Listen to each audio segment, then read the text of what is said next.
Hey, welcome back to Student of the Gun Homeroom. I am your favorite professor, Paul Markle, and today we're going to talk about self-defense myths or misunderstandings. And the topic for today is stun guns and tasers. Now, unfortunately, in the United States of America right now, we are very, very accustomed to referring to things by their common names. Now, if you know better, you realize that Jell-O is a trademark or it's a branded name for a specific type of gelatin dessert. But we refer to all gelatin dessert as what? Jell-O, right? Well, in the United States of America right now, we refer to all electronic subject control or subject restraint devices as stun guns. Or we refer to them all as tasers. Everything's a taser. And the fact of the matter is Taser, Thomas A. Swift electric rifle. That's where that came from. Taser. Taser is a specific product and a specific brand. This thing right here in my hand, this is a handheld stun gun. These were really popular back in the mid to late 80s and the early 90s even.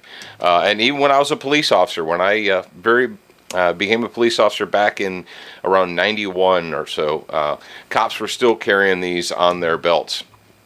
Cops don't carry them today. You know why? Because they figured out a long, long time ago that the handheld stun gun is essentially worthless and it takes up a lot of valuable real estate on their duty belt, so they stopped using them. And people say, oh, that's not true. I heard that, that they worked. Well, here's how this worked when back in the old cop days. How the handheld stun gun would work is you'd have a bad guy and he's decided that he's not going to jail. So you end up wrestling with the bad guy, and you're on the ground and you're trying to get the cuffs on the bad guy.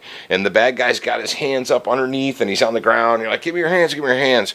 And you're sitting on him, and your partner runs up and he whips out his stun gun and he starts juicing the dude and saying, give me your hand, give me your hands. Eventually the guy gets annoyed and tired of it and he gives you his hands. All right. That's how these things used to work.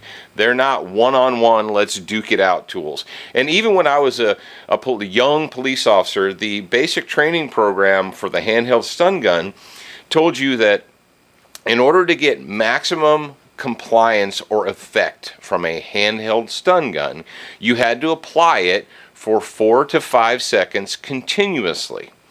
Now, why do we use stun guns? Do we use stun guns because someone's trying to shoot us?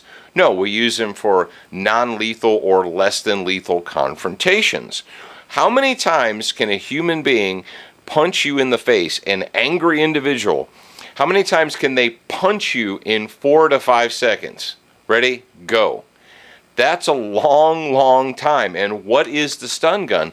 The stun gun is a contact device. That means you and I have to be within reach of each other. I have to be able to touch you to make the stun gun work. And therein is the big reason why this is not what you want to give to your grandma and your Aunt Susie and your Uncle Fred and your daughter. Give them one of these. Oh, this will take care of all their personal defense needs. Wrong. The last thing I want my 16-year-old daughter doing is closing with and trying to get close to an attacker so that they can use their stun gun and make it work. I want them to get away from them. I don't want them to have to think, well, this thing's only going to work when I can touch them with it. And then we get back to that 4 to 5 seconds to make it work. And they say, oh, yeah, but Paul, I saw this commercial or I was at the mall and the guy at the mall was like, how many people have a mall where they have the stun gun kiosk? How many people want to choke the guy at the stun gun kiosk? Anyone? Yeah. Oh, it makes blue sparks and stuff. You know who the blue sparks scare? You. The little blue sparks scare you and children that have never had a stun gun applied to them. Any legitimate bad guy that's been fighting and abusing people his whole life is not afraid of the little blue sparks, okay? So get that out of your mind. You're the only one that's afraid of the little blue sparks, not the guy who's going to break your nose in the parking lot. Now let's talk about the actual Taser product. Now this is the civilian Taser. It looks a little bit different than the standard This right here is more of your police type taser. The reason the taser works is because it launches out probes that are attached to wires, and probe A sticks in you and probe B sticks in you, and guess what your body does? Your body completes the circuit. Okay, that's why it works. But it's not just a pain compliance tool. It's an involuntary compliance tool. What does that mean? It means it doesn't matter how drunk you are or how, adverse to pain you are, how, cracked out on drugs you are. It doesn't need your your compliance. This is a pain compliance tool. It gives you pain, and you oh, that hurts, and you comply.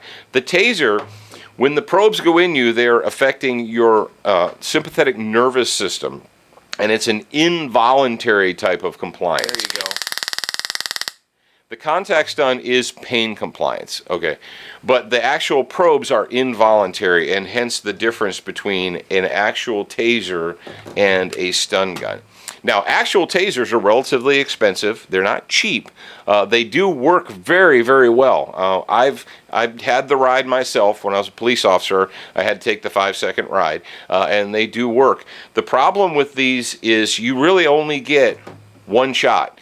If you miss, if the guy's trying to punch you in the face and he's acting all wild and you shoot and the probe misses, he's not going to hang around and wait for you to put another, hang on a second, let me change a cartridge. Okay, let's go again. He's not going to hang around waiting for you to redo the cartridge. You're going to have to drive stun him, or you're going to have to figure out something else real quick. So the taser is not the end-all be-all. It is an effective use of force tool that kind of bridges the gap between empty hands and a gun. If you need a gun, if someone is trying to make you dead, that's what you need is a gun. You don't need a taser.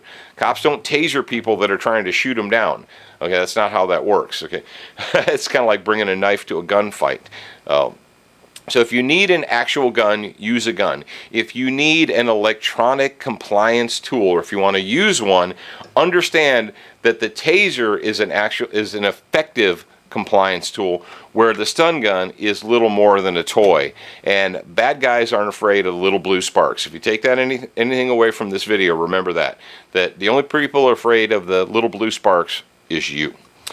Today's reading assignment, I'm going to tell you to go out and read the Constitution of the United States, specifically the Bill of Rights. It's online. All you have to do is Google Bill of Rights, U.S. Constitution, and it's there. So go ahead and read it. Know your rights. That's the only way you can protect them.